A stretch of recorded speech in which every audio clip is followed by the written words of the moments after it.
Langston Hughes is one of the most important writers of the 20th century. Known as the Poet Laureate of Black America, his writings span decades. His novels, short stories, plays, and anthologies were published from the days of the Harlem Renaissance in the 20s to the Black Arts Movement of the 1960s and early 70s. Critic Leon Lewis notes that Hughes was driven by a desire to explain and illuminate the conditions of blacks in America. He was a pioneer in combining the rhythms of street speech, the blues, and the language of the black community with the traditional conventions of the English poetry that he had already mastered. In 1902, Hughes was born to Carrie and James Nathaniel Hughes. His was a noteworthy family in terms of their socioeconomic status as well as their political history. Hughes's grandmother, Mary, had been married to Lewis Leary, one of the men who raided Harper's Ferry with John Brown. Hughes's grandmother influenced his life and imagination deeply. Unlike many other women of her time, Mary was not relegated to domestic work. She was a gentle and proud woman of Indian and black ancestry and rented dorm rooms to college students from the University of Kansas. Langston grew up in an environment of political activism and education. Langston remembered visiting the library for the first time. He recalled, "Even before I was 6, books began to happen to me, so that after a while there came a time when I believed in books more than in people," which of course was wrong. In July 1920, on the train to visit his father in Mexico, while crossing the Mississippi River, he wrote the short poem, "The Negro Speaks of Rivers." He wrote the first draft on the back of an envelope, and this has become one of Hughes's most anthologized poems. Critic Raymond Smith notes that it was his first public affirmation of blackness. Let us listen as he reads the poem.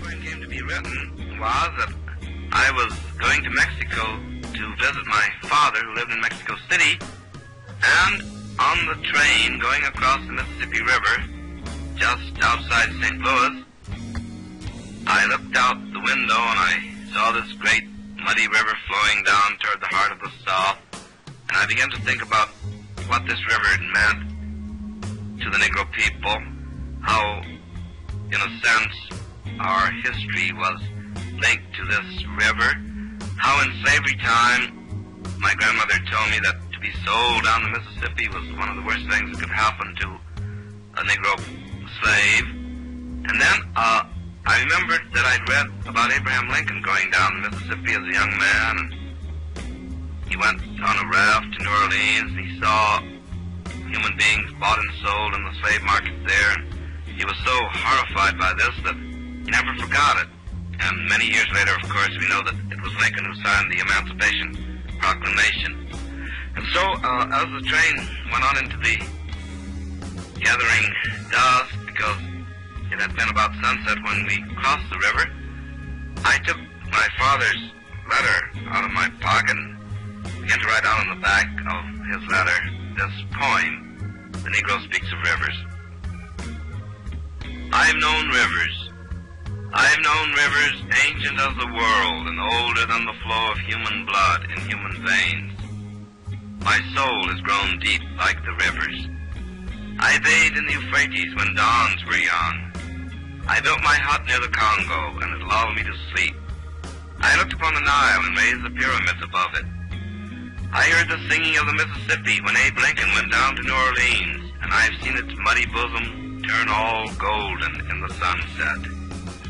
I've known rivers, ancient, dusky rivers. My soul has grown deep like the rivers. In the fall of 1921, Hughes enrolled at Columbia University, where he soon grew depressed and often retreated to Broadway shows.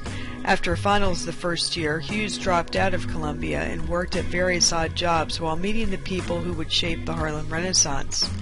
During the winter of 1923, Hughes wrote the poem "The Weary Blues" about a piano player in Harlem. His first collection of poetry with the same title was published in 1926. Over the next several years, Hughes studied at Lincoln College while also writing and befriending legendary figures such as W.E.B. Du Bois, the publisher of The Crisis, the official magazine of the NAACP. The Crisis featured Hughes' work along with those of other writers of the Harlem Renaissance, including such people as Zora Neale Hurston, Count A. Cullen, James Weldon Johnson, and many others. In The Crisis, writer Jesse Redmond Fawcett praised Hughes's liberation from established literary forms, saying that no one else before had written, quote, as tenderly, understandingly, and humorously about life in Harlem. Already celebrated for his poetry, Langston Hughes moved on to publish his first novel, Not Without Laughter, in 1930. This novel recalls his own childhood as the protagonist grows up in a Midwestern town with his grandmother. The novel was soon followed by a collaborative effort, the play Mulebone, that Hughes wrote with Zora Neale Hurston. Sadly, their collaboration led to the end of their friendship. When he was almost 30, Hughes became determined to make a living from writing. He set out to tour the South by car to collect material. This trip, starting in the fall of 1931, deepened his commitment to racial justice. Soon afterwards, Hughes traveled to Russia, which renewed his leftist political leanings, although in a lot of ways he was really too individualistic to be a good socialist. Between 1933 and 34, Hughes took a break to write his collection of short stories, The Ways of White Folk, which was published in 1934. Critic Han Olstrom notes that, quote, one indelible impression created by the collection is that black and white Americans are on an unavoidable collision course, end quote. While Hughes often uses humor and satire to expose the racism of whites who visited Harlem slumming in order to sample black culture, this collection also contains biting commentary that lays bare the harshness of the American landscape in terms of race relations. Hughes befriended Ernest Hemingway during the Spanish Civil War. Later, he somewhat modestly cited Hemingway as an influence on his prose style. You can be the judge. During the 1940s on through the 1960s, Hughes remained a prolific writer. He wrote novels, plays, short stories, and poetry, of course. A fixture in Harlem, Hughes was beloved by both critics and neighborhood children. It is not too much to say that Hughes was one of the most influential writers of the 20th century. His insistence that African American culture was worthy of being celebrated and that its music, art, and literature were the equal of anything Europe had produced truly revolutionized the American literary landscape. In his essay, The Negro Artist and the Racial Mountain, which has been called the Manifesto of the Harlem Renaissance, Hughes wrote, it is the duty of the younger Negro artist, if he accepts any duties at all, to change through the force of his art that old whispering, I want to be white, hidden in the aspirations of his people, to, why should I want to be white? I am a Negro and beautiful.